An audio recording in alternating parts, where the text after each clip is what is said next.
Halo Sobat Stigmas, balik lagi di Invocation bersama Vokasi Wujudkan Mimpi, tentunya di program Ngopi yaitu Ngobrol Api. bersama aku Gita Nyani dan Aku Dinasya. mungkin buat Sobat Stigmas yang belum tahu ya, Invocation itu apa sih? Jadi Invocation ini adalah podcast yang dimiliki oleh SMK Negeri 1 Masebut, yang dimana Ngopi ini adalah salah satu program dari Invocation. Bener banget. Mungkin bisa dijelasin dikit nih, Ngopi ini kita ngapain aja?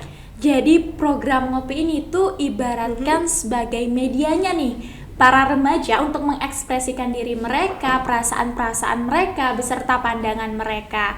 Nah, jadi pada setiap program Ngopi ini kita akan membahas seputaran isu-isu remaja dan juga hal-hal menariknya. Dan khususnya kita pada kesempatan kali ini kita akan membagikan tips-tips nih buat teman-teman di rumah yang masih bingung dalam memilih jurusan. Seperti itu. Tips apa tuh? Milih jurusan ya? Iya, benar. Kalau dari topiknya aja ini udah menarik banget ya. Dan Sangat-sangat aku menarik. sendiri udah gak sabar gitu buat tahu apa sih tips-tips dalam memilih jurusan. Benar. Tapi sebelum kita masuk ke tips-tipsnya, aku mau nanya dulu nih, dari pandangan kamu gitu ya. Kalau ngomongin masalah memilih jurusan, apa sih yang membuat memilih jurusan tuh jadi susah? Apa yang menyebabkan hal itu terjadi? Oke, jadinya tentu pasti ada ya hambatan atau faktor yang membuat kita tuh bimbang atau dilema dalam memilih suatu jurusan. Jadi, dan aku yakin juga teman-teman di rumah mungkin pasti merasakan hal yang sama seperti yang aku rasakan dulu. Ada beberapa faktor yang membuat mereka itu dilema atau bimbang dalam memilih jurusan. Contohnya itu seperti adanya kompleksitas keputusan. Jadi kompleksitas keputusan tuh di mana mereka tuh merasa bahwa keputusan yang mereka ambil saat ini itu sangat-sangat berpengaruh terhadap karirnya di masa depan. Dan juga ini sih yang membuat mereka itu merupakan tanggung jawab yang besar atau berat bagi mereka.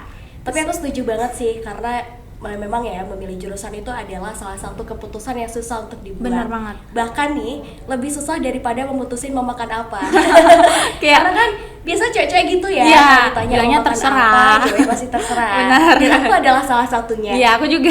Tapi kalau misalnya ditanya nanti mau milih jurusan apa, menurut aku itu jawabannya nggak bisa terserah. Seperti yang tadi kamu katakan, karena ini yang nantinya akan menentukan karir kita ke depannya seperti apa, Benar. langkah kita ke depannya juga seperti apa, dan rencana seperti apa juga yang nantinya akan kita buat. Dan juga sih ada faktor-faktor harapan eksternalnya dari orang-orang di sekitar kita seperti keluarga, teman, atau kerabat-kerabat lainnya. Itu gitu. bener banget sih, karena kan emang ya harapan-harapan dari lingkungan sekitar itu kadang juga bikin bimbang gitu Iya, ya. benar.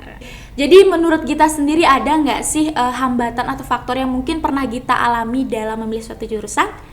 Oke, kalau dari aku sendiri sebenarnya yang paling challenging dalam memilih jurusan itu adalah mengenali diri sendiri. Karena kan itu adalah hal paling mendasar ya yang harus Setuju. dilakukan sebelum memilih jurusan. Aha. Kita perlu tahu dulu potensi kita di mana, minat kita di mana, kemudian apa yang ingin kita kembangkan ke depannya, dan kita benar-benar harus tahu itu sih. Iya. Dari hal dasar. Tapi emang mengenali diri sendiri tuh lebih susah, Susah, dibandingin kenal sama orang lain ya. Iya, benar banget. Mungkin Sobat Stigmas, tapi buat Sobat Stigmas nggak usah bingung gitu ya, karena kita udah ada tips-tips memilih jurusan. Benar banget. Ada apa aja tuh, Di? Oke, kita mulai dari tips yang pertama, yaitu kenali diri. Jadi kenali diri itu seperti apa? Jadi kenali diri itu adalah kalian bisa mengetahui minat kalian apa, potensi yang ada di dalam diri kalian itu apa, seperti itu. Seperti yang tadi dikatakan ya, kalau misalnya mengenali diri itu adalah dasar dari Iya. jurusan ini. Tapi kalau misalnya kalian coba cari-cari nih minat kalian di mana, kemudian bakat kalian di mana, tapi ternyata belum ketemu, tips kedua yang bisa dilakukan adalah berdiskusi dengan orang-orang terdekat. Benar. Jadi kalian bisa banget tuh ya untuk tanya saran dari orang tua, kemudian sahabat, guru BK, dan orang-orang sekitar kalian gitu ya. Minta saran ke mereka, kira-kira minatnya kalian itu di mana gitu loh. Dan kalian pikirin lagi, kira-kira jurusan yang cocok sama minat kalian itu apa. Bener banget, karena komunikasi atau perbincangan antara keluarga itu sangat-sangat penting. Bener dan sangat-sangat banget. berpengaruh terhadap apa yang kita jalankan nantinya. Setuju banget sih. Terus tips yang ketiga yaitu jangan ikut-ikut teman nih. Wow, ini Benar. salah satu permasalahan yang Iya, sering ya. sering karena ada beberapa orang yang mereka tuh memilih jurusan mereka tuh berdasarkan ngikut-ngikut teman. Karena mereka tuh cenderung takut untuk bersosialisasi, takut untuk memulai pertemanan yang lebih luas lagi. Padahal ya, mindset yang perlu mereka tanamkan di dalam diri mereka itu adalah ketika mereka tuh membangun relasi yang lebih besar, ketika mereka itu menjalin pertemanan yang lebih luas, itu akan sangat-sangat berpengaruh terhadap peluang-peluang pekerjaan mereka karirnya di masa depan, dalam karirnya di masa Bener depan. banget sih, karena kan biasanya ya yang sering aku lihat itu permasalahan yang sering terjadi ketika orang-orang salah jurusan tuh karena ikut-ikutan temen. Iya. Karena mereka benar-benar takut mungkin ya nggak dapet teman Teman baru, baru. atau mungkin mereka juga belum tahu potensi mereka di mana, sampai akhirnya ya udah ikut-ikutan temen. Bener gitu banget, ya. bener banget. Nah, kalau misalnya kalian udah tahu minat kalian di mana dan kira-kira jurusan apa yang cocok sama minat kalian, tips keempat yang bisa dilakukan adalah kenali jurusan. Jadi, kalian perlu riset juga nih.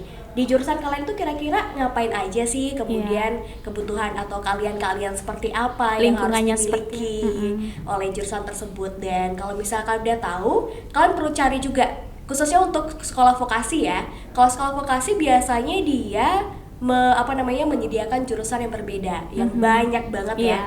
Dan setiap sekolah juga itu menyediakan jurusan yang berbeda-beda. Maka dari itu kalian perlu riset lagi, kira-kira jurusan yang kalian pengen tuh ada di sekolah mana sih. Dan kalau misalnya kalian udah riset, udah ketemu sekolahnya, diriset lagi lingkungan sekolahnya seperti apa, alumninya seperti apa, dan lain sebagainya. Bener banget.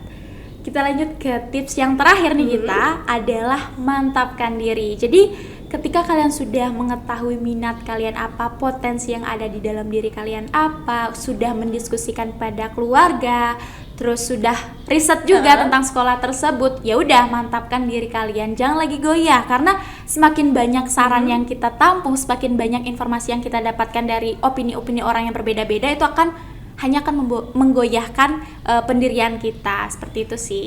Bener banget, jangan plan gitu Iya. ya. Apalagi karena remaja-remaja sekarang tuh pasti suka bingung gitu. Oh, kalau yang dibilang si A benar juga iya, gitu, tapi terus B lagi. dan Tanya kadang dia. emang bikin susah banget Iya. ya. So, itu dia tadi 5 tips memilih jurusan, semoga bisa bermanfaat. Iya, dan semoga bisa diaplikasikan juga nih buat teman-teman biar nggak bingung lagi dalam memilih suatu Bener jurusan. banget. Untuk itu aku Gita Nyani dan Aku Dina Elsya. pamit undur diri. Jangan lupa like, comment, dan subscribe media sosialnya Sosialnya SMK Negeri 1 Mas Ubud. Bye. Bye.